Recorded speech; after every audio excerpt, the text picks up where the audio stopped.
We have a great group to get us started this afternoon. Joining us now, New York Times White House correspondent Maggie Haberman, who is bylined on those reports. Maggie, of course, also co-author of the new book, Regime Change, Inside the Imperial Presidency of Donald Trump. It's a deserved bestseller. MS Now senior national security reporter David Rode, also with us, as well as senior advisor for the Lincoln Project and Mitt Romney's chief strategist for his 2012 presidential campaign, Stuart Stevens, and former senior executive in the counterterrorism division of the FBI, and MS Now national security and intelligence analyst Christopher O'Leary. Thanks again for everyone joining us this afternoon. Maggie, I will start with you. You had some blockbuster reporting in recent days about the rush to turn this Qatari jet, this gift. The gift itself raised so many questions from so many. Gift to President Trump. He wanted it as the new Air Force One in time for the nation's birthday a few weeks back. Take us behind the scenes, please, Maggie, about some of the corners that were perhaps cut and some of the security concerns that were then raised. So, John, there's a couple of aspects here, and my colleagues and I reported on how, look, it's been known that President Trump wanted to fly this Qatari gifted jet to the U.S. that he plans to take with him when he leaves office, purportedly for his presidential library. He wanted it as a bridge option because the Boeing commissioned 2 new Air Force Ones are not going to be ready, most likely until after he leaves office. So in order to do that, they had to take the fastest routes possible on certain security aspects of this plane. My colleagues and I went down the list of things that, are not visible on the new Qatari jet compared to, say, the older Air Force Ones. Now, I think we need to be clear. It's possible there are things that we can't see, John, on the plane that we don't know of. But this was ready to be flown from the time that it was beginning to be worked on till it was rolled out less than a year, and in fact, quite less than a year. And so the expectation of White House officials last year in the lead up to the development of this plane was that it was only going to be able to be flown domestically or to locations abroad, but where there was no conflict zone and where there was a U.S. airbase. Turkey would obviously be pushing it a bit, and there was no U.S. airbase there. He ended up flying to the U.K. for that purpose, but this is going to continue to raise all kinds of questions. And remember, as you know well, it is not just the president who's on that plane; it's his staff and journalists and Air Force members and others. Yeah, no, there's no question. I mean, even just, Maggie, you and I have both been on the plane a number of times covering this president and others, and you could just see there are noticeable differences. Now, of course, we don't know everything, but certainly there were enough concerns raised that he didn't take it home from that NATO summit, particularly after the Iran conflict sparked up again. So, Maggie, we do want to ask, the White House is pushing back somewhat on this. Walk us through some of their reporting. What are some of their arguments that they say, hey, this jet, everything is going as it should? Look, they've continued to say that that the plane is safe, that there is no risk to the president, that they have made sure that, I'm paraphrasing here, so forgive me, but that the modifications are going to keep the president and everybody else flying aboard this plane safe. And I wouldn't expect them to say anything other than that. And there are, as you and I both know, John, legitimate reasons why there are certain aspects of presidential security that the government's simply never going to talk about. However, this is a plane that, it's a 13, 14-year-old plane. It's not a brand new plane, as the White House has said. This was a plane that was gifted under unusual circumstances at best. It is a plane that is expected to go leave with the president when he leaves office. And hundreds of millions of dollars have been spent to upgrade it. And now it is going back in to be, as the president put it a couple of days ago, maxed out. We don't quite know what that means, but he said it's going to take about a month, as did White House officials. It's a little hard to understand what kind of security upgrades could be accomplished in that time that would be meaningful, but we will see. But also, David, taking it offline for a month or more, whatever ends up being, sort of an admission that the reporting was right, and that, of course, this plane was not ready for at least that kind of journey. Yeah, and it's terrific work by Maggie and the reporters from the Times. Look, Air Force One is also supposed to be a command center. When the 9/11 attacks happened, George W. Bush was in Florida, but then was flying around the country. So the communication systems you have on this plane and the anti-missile defenses are critical for the security of the country, not just the president. And I'm worried this is part of a pattern where, and the piece talks about Trump's just fixation on how quickly this had to be turned around, and that the aides around the president seem to fear, and you and Maggie know this better than me, giving him blunt advice. So there's experts from the Air Force who know that it doesn't have the capabilities. There's the Secret Service concerns. And there's other policy issues we can talk about. But again, is Donald Trump, does he have people around him who stand up to him and warn him about pushing things like this and the national security implications to it? And then it's also hundreds of millions of dollars that taxpayers are spending. Right. And Stuart, just please remind those watching just how unusual this gift is. We've never had a president accept something like this, even though he says it's on behalf of the country. But he's made clear that when he leaves office, he's taking his jet with him. Yeah, it's just another example about how we've kind of normalized these standards.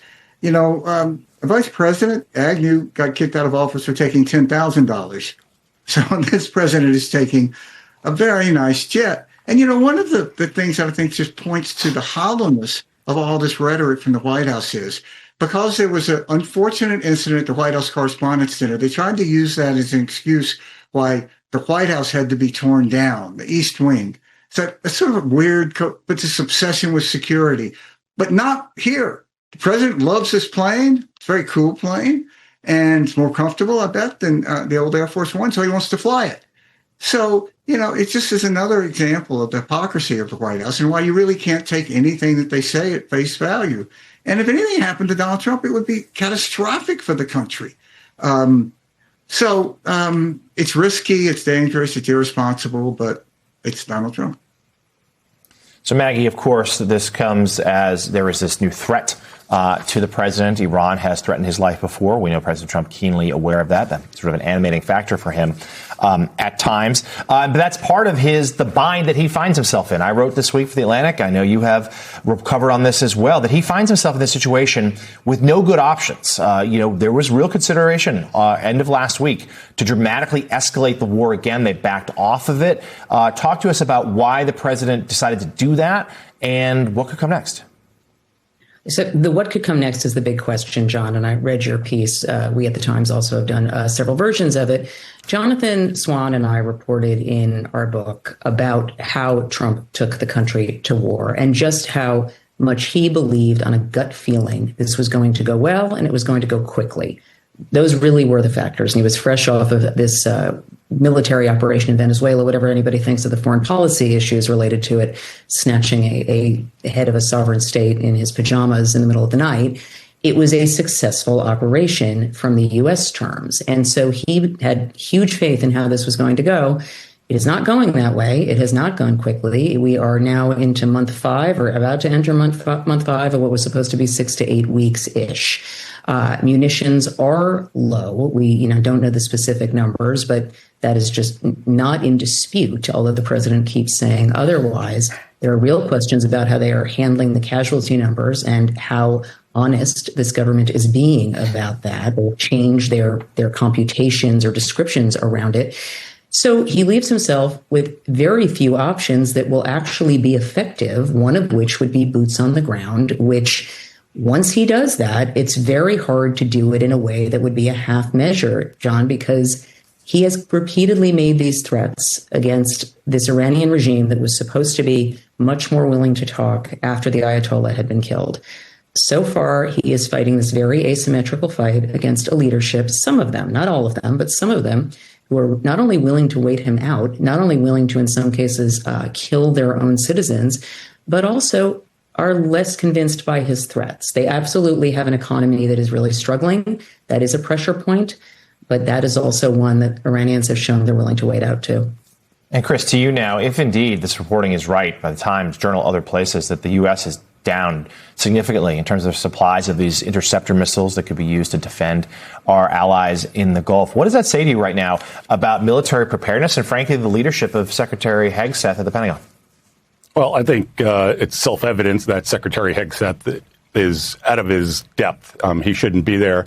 But it also tells you that it really limits the president's options. Now, the combat power that you have in the Gulf region, you have 2 Marine Expeditionary Units, which are 2,200 Marines each. But the the battalion landing team for each of those, the combat power that would go ashore is actually only 1,200 Marines in each of those MEUs. And then you have a brigade combat team from the 82nd Airborne, which is about 1,000 paratroopers. That is not nearly enough to do any real damage to the Iranians. And the Iranians know that. There's something called relative combat power when you're planning to do an offensive. And so for a basic military operation, if you are assaulting, you want to have 3-to-1 combat power against the defender. If you're going against a major, well-entrenched adversary, that goes to 6-to-1 to 8-to-1. If you're going against a major urban area, that becomes 10-to-1. Now, the Iranians have 600,000 troops in their military. They have another 200,000 members in the IRGC, many of which are Quds Force members, so elite members of the intelligence and special operations community. They have another 350,000 reservists that they can call up who've served previously in the Iranian military. So the calculus here is really something that the president doesn't have any options. And, he's lost all of his strength and leverage and legitimacy going into these talks moving forward. And David, there's certainly been some Republicans and some influential voices on the right, conservative media types, who are urging him to get out, just cut and run. But quickly walk us through what that would mean if the U.S. were suddenly to abandon this conflict and leave the status quo in place there for Iran. A huge victory for Iran. They've defeated the world's most powerful country. They still have the nuclear material. They'll have control of the strait. They can collect millions and millions of dollars in fees. And I think Iran is going to wait this out. I think they are not going to make any major compromise until the midterm elections, roughly 3.5 months from now, because they have outmaneuvered Trump. And I think he's put himself in a really, really difficult position. You live long enough, you realize that there are some times when the bill comes due. You've done things in the past, perhaps ill-advised things you kind of knew at the time weren't a good idea. And sometimes you are able to skate by for a little while. You get away with that stuff for a little while. But eventually you learn in this life that the bill comes due. We're having one of those times in the news right now. So, for example, when we as a country elected this president, he decided, in his infinite wisdom, that he would immediately allow his top campaign donor, Elon Musk, to cut whole swaths of U.S. government capacity based on nothing but Elon Musk's own say-so and his gut feelings. So things that took decades, if not generations, to build up, some of these things, the gold standard government capacity for the whole world, President Donald Trump just said, hey, you're my top campaign donor. As far as I'm concerned, that gives you the right to sledgehammer the U.S. government to your heart's content. I don't care. You enjoy yourself. And that is how thousands of subject matter experts and forest rangers and specialist lawyers and prosecutors and scientists and it's how all these people lost their jobs and their careers in the U.S. government. But it's also how we as a country lost things like, say, a project that had been funded, that was shovel-ready, expertly planned, much needed, ready to go, a project to build fire breaks in the Superior National Forest in Minnesota. Elon Musk and Donald Trump did not care enough or were not bright enough to understand what a project like that might conceivably be for, and so they ixnayed it. Even as Trump blames wildfires anywhere on Earth on people not cleaning up the forest so there would be less to burn, Trump, in his wisdom, literally stopped funding last year for the shovel-ready project to build fire breaks in the Superior National Forest in Minnesota so there would be less to burn. So it would be easier to fight any fire that did break out. He and Elon Musk stopped the funding of that project, and so now the bill has come due. The Superior National Forest in Minnesota, as we speak, is on fire. Thank you, Doge. Thank you, Donald Trump.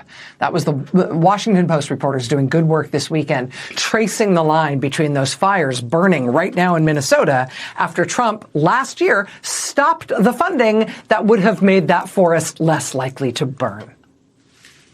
That is the bill coming due. Similarly, Cyclospora. This time last year, NBC News reporting that Donald Trump, in his infinite wisdom, had inexplicably decided to attack and degrade the government's ability to investigate and combat foodborne illness. For 30 years, there had been a joint surveillance system involving the CDC, the FDA, the U.S. Department of Agriculture, the EPA, and state health departments, a joint project to actively surveil for dangerous foodborne illnesses like cyclospora. Kind of an unfamiliar word, right? Cyclospora. You never really heard it much until recently. Now you hear it all the time. You never really had to know the word cyclospora to cover the national news before this year, not because it wasn't around, it was, but it was never a crisis like this. That's in part because for the past generation, the U.S. government had a world-class active surveillance program going out and actively looking for signs of it in the food supply, identifying it early, stopping it from spreading as food is distributed all over the country to make sure we don't have widespread outbreaks of cyclospora in the U.S. food supply nationwide. Trump got rid of that program for cyclospora last year. Yeah, because who needs that? And now this year, we've got thousands of people sick from cyclospora in 41 states, and no sign whatsoever that the wellness influencers and anti-vaccine conspiracy theorists who now populate the federal government's health agencies have any idea of how to even monitor it, let alone stop it. Right? That is another bill that is now coming due. I mean, two of the USDA labs that play a key role in investigating cyclospora contamination are located at the Beltsville Agricultural Research Center just north of Washington, D.C. Trump right now is in the process of closing down that whole facility in the midst of this massive cyclospora outbreak. He's in the midst of closing that facility, including those specialty labs, because, yeah, who needs it?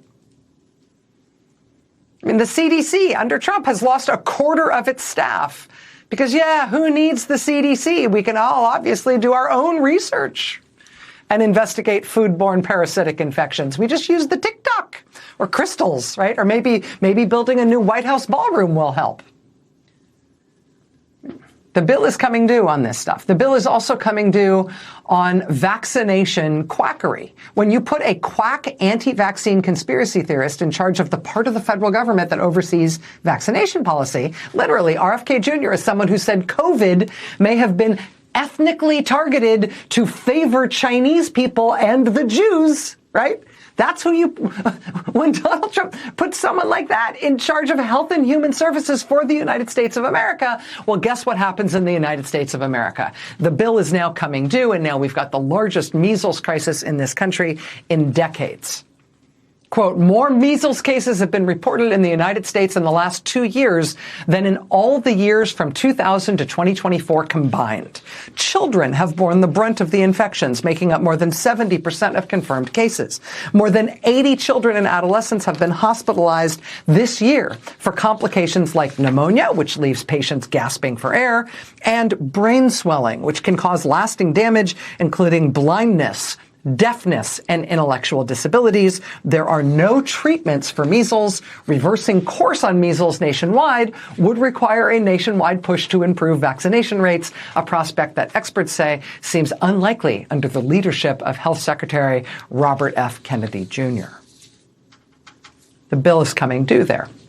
The bill is also coming due for Trump's decision to put a troubled and totally inexperienced Fox News host in charge of the Department of Defense. This weekend, the Pentagon, under Pete Hegseth's leadership, posted this online. Winning. But then look at the caption they posted at the top of it.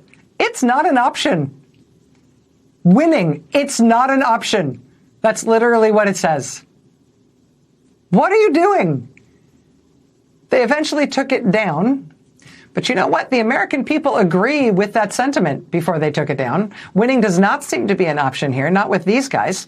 In the new CBS YouGov poll, Trump overall is 22 points underwater in his overall approval rating, minus 22 in terms of whether people approve or disapprove of him. But on his handling of the Iran war in particular, he's not 22 points underwater. He's 30 points underwater. amid that massive public disapproval of how well these guys are doing managing this inexplicable war they started with Iran, Pete Hegseth's Pentagon this weekend was caught apparently trying to conceal the number of American service members who have been killed or wounded in that war. Playing games with the numbers, like taking down off the casualty list 4 service members who were killed recently, supposedly because Trump's worthless ceasefire was technically in effect when they were killed. So that means they were killed during peacetime, I guess? They shouldn't be counted as war dead? Trump and Hegseth's Pentagon got caught for that and for just not disclosing the number of Americans wounded in the war so far, facing just white-hot rage from military families over those revelations. They have since started posting more numbers, so we know that even by their new and improved counting, it's over 620 Americans who have been wounded so far in Trump's inexplicable Iran war, and 18 Americans who've been killed. As the war expands into its 6th month now, and as it expands from the Persian Gulf into the Red Sea, and as of this weekend, even into the Caspian Sea, bringing in more and more countries and more casualties and more economic damage all the time, the Pentagon under Pete Hegseth, what are they working on? They say they're going to shoot up troops with testosterone. That's their plan to get around to all the winning, right? Because sure, that's really the problem here. I mean, the bill is starting to come due for this stuff. Maybe if you had like a really extraordinarily capable commander-in-chief, you might be okay with somebody at the Pentagon who had no idea what he was doing, right? But in this case, it's the pair of them.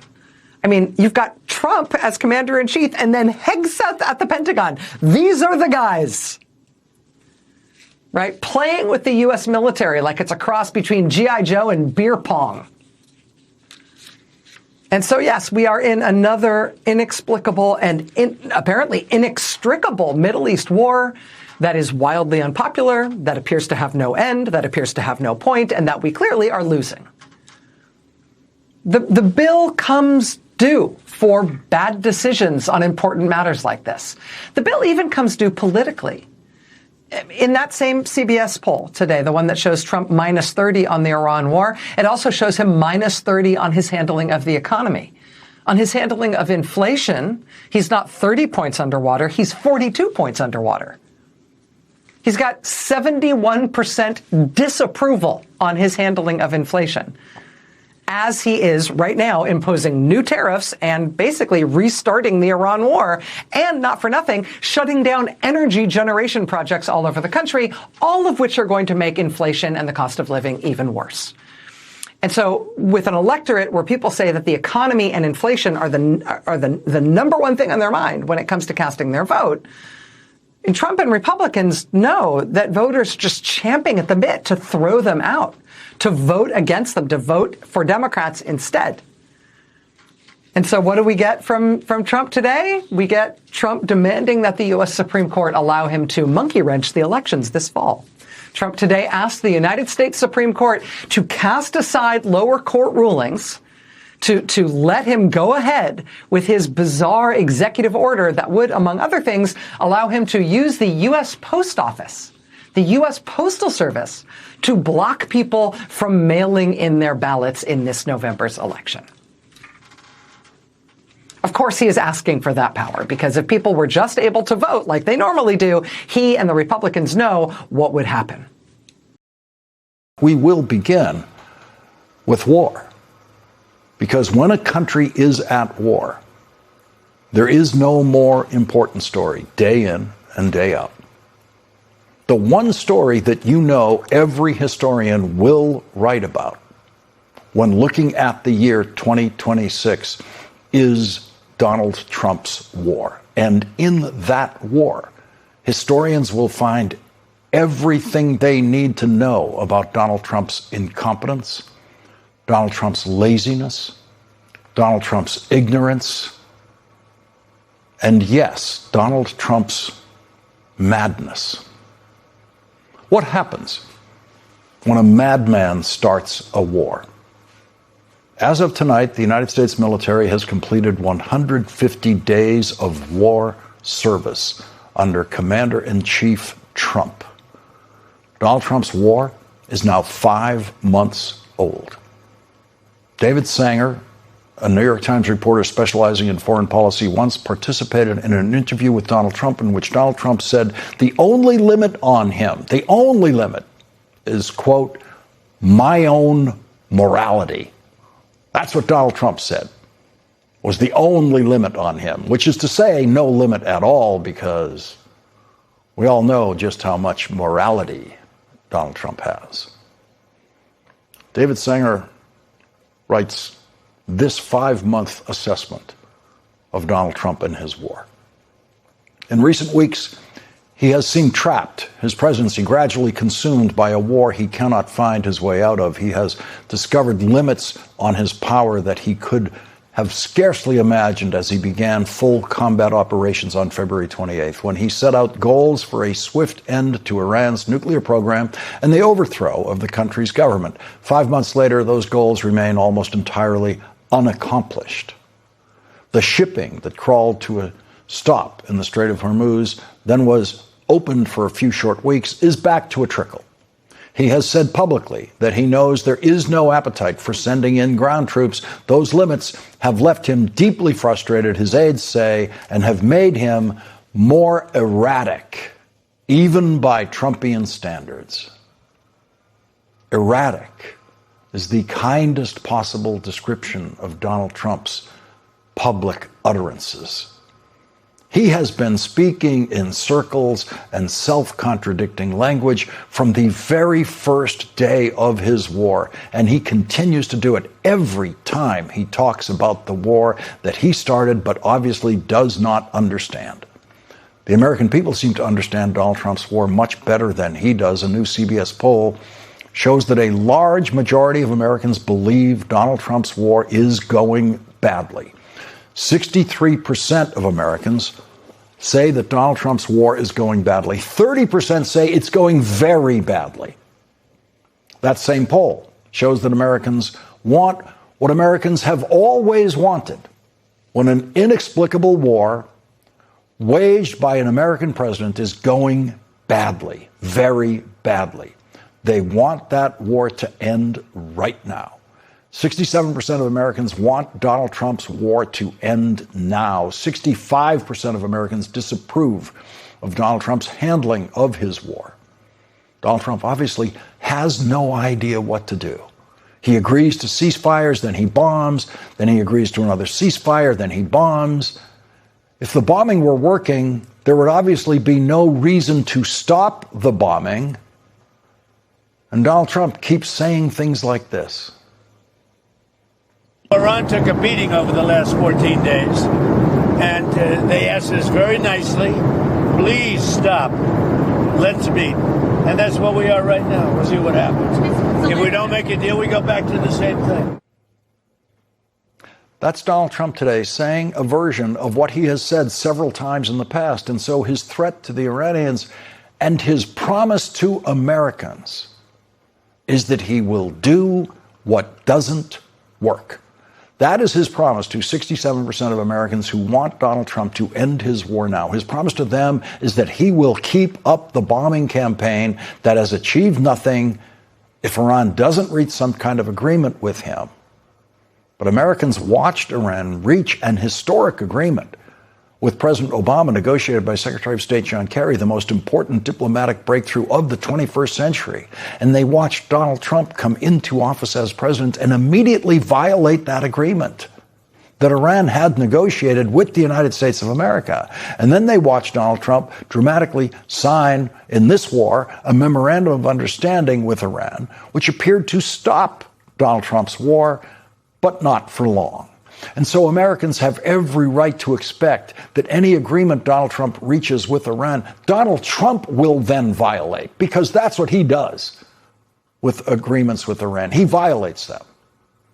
And if Iran violates it, then the war will continue. That's the likelihood. The war will continue because Donald Trump has no idea what to do in the war that he started. Donald Trump wants to be the first American president to win a war from the sky. A war. Win the war from the sky without sending a single soldier onto a battlefield to fire a single shot. But now there is reporting that someone is trying to tell Donald Trump that bombing won't work. Yesterday, Axios reported the top U.S. military commander in the Middle East, Admiral Brad Cooper, recommended stopping the bombing campaign around the Strait of Hormuz because it has reached the limit of its effectiveness, according to two sources with knowledge of his position. The recommendation by Cooper, the commander of the U.S. Military Central Command, together with other advisors, impacted President Trump's decision on Friday to pause U.S. strikes against Iran, the sources said. It was an acknowledgement by both military and civilian advisors to the president that there are limits to what can be accomplished through military action, and specifically an air power campaign. So what has Donald Trump done now that he's faced with that hard reality about the war? He has retreated to sheer fantasy. He spent the day yesterday putting out social media posts, fantasizing about bad things happening to American celebrities and entertainers who should never be on the mind of a commander-in-chief during wartime. And he issued a series of social media posts in which he imagined himself, hallucinated himself, seizing Iranian oil tankers. He also issued AI-generated fantasies about the war that he is actually waging. He's running a real war, and he's fantasizing this kind of thing about an imagined attack on Karg Island. And the man who's supposed to be figuring out how to win or end his war tomorrow spends his time fantasizing about himself and George Washington. And let's just linger on that image and consider the depths of madness revealed by Donald Trump himself right there during his war. Stupidity cannot be anticipated. Insanity cannot be anticipated. And that's why you could never possibly have imagined that image of Donald Trump and George Washington being put out by a president of the United States until Donald Trump did it.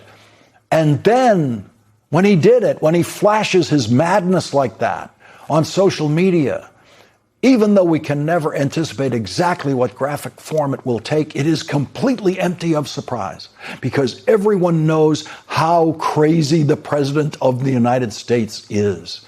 And no one is calling for the use of the 25th Amendment to remove the madman in that image from the office of the presidency because the entire professional Republican Party in Washington has accepted fully the madness of Donald Trump. The American news media has understandably run out of words to express the horror of the madness of Donald Trump. And the entire world knows that the man who started the war in Iran and on the 149th day of that war put out that image of himself with George Washington is a madman. That is what has been proved beyond a reasonable doubt in 5 months of Donald Trump's war. And then in the now over 10 years of Donald Trump's political career. On Friday night, Donald Trump put on a bow tie and went into a hotel ballroom full of people to talk to himself. No one else was listening. Instead of spending the time either explaining his war to an audience of reporters at the White House Correspondents' Dinner or something else, Donald Trump spent the evening watching reporters win awards for reporting exposure of his incompetence and or his corruption. His hour-long speech, which I did not watch and would not watch, but heard about from reporters soon afterward, was yet another demonstration of just how far gone Donald Trump is. Here is a piece of the speech that I did watch this afternoon. It's the only piece that I watched. It's a typical, inexplicable passage of what was on the mind of the man who cannot figure out how to end the war he started.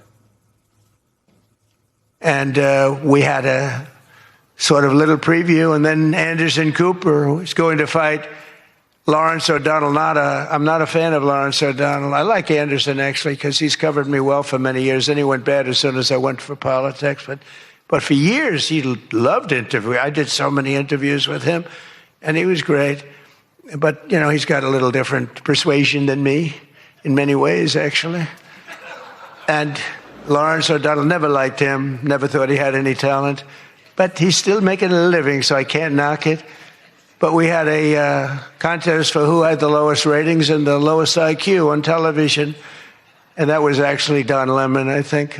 You know, when I said that he's the dumbest man on television, I said, you know, when you say some things, you never make a comeback. It's not like, oh, gee, hey, Don, let's have dinner some night. But I know what I'm saying. I know what I'm saying. He's in the middle of waging a war. And that's what he's saying. I know what he's saying. I know what I'm saying, he said. If he does know what he's saying, he's the only person who knows what he is saying. No one has any idea what he meant in that passage or any other passage in that speech. The Iranians he is waging war against don't know what he's saying.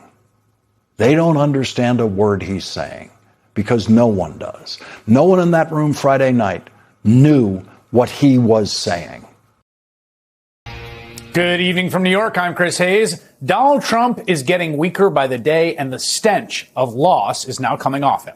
He came back into office, you'll remember, looking to be a dictator on day one. His administration came out of the gate like an unstoppable force. It feels like a different era. Pushing out executive orders, dismantling government agencies, bombing Iran the first time. Remember he did that? His people told us he was a steamroller. He'd roll right over everyone. But lately, Trump is just rolling over. Like a dog, you might say. Making one capitulation after another, globally and domestically. He is as full of bluster as he ever was, but he is weak. And everyone can see how weak he is. They are all calling his bluff, from the hardliners in Tehran to the Republicans in his own party in Washington on Capitol Hill. Last week, Trump was threatening another major offensive against Iran. Half a year after declaring war on them, more than a month after he told us a peace deal was done. I'm considering a massive attack, bigger than ever before, he told Axios on Thursday. He threatened more attacks on civilian bridges and oil refineries and water supplies. But by Friday morning, Trump backed down off his threats. And today, he said that wasn't a retreat. It was a gambit. Without what we did, they wouldn't even be talking to us. They requested a meeting through their surrogates and directly.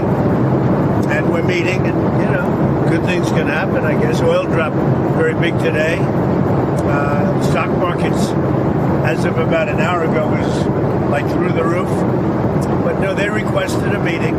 They would not have requested the meeting if we were doing poorly.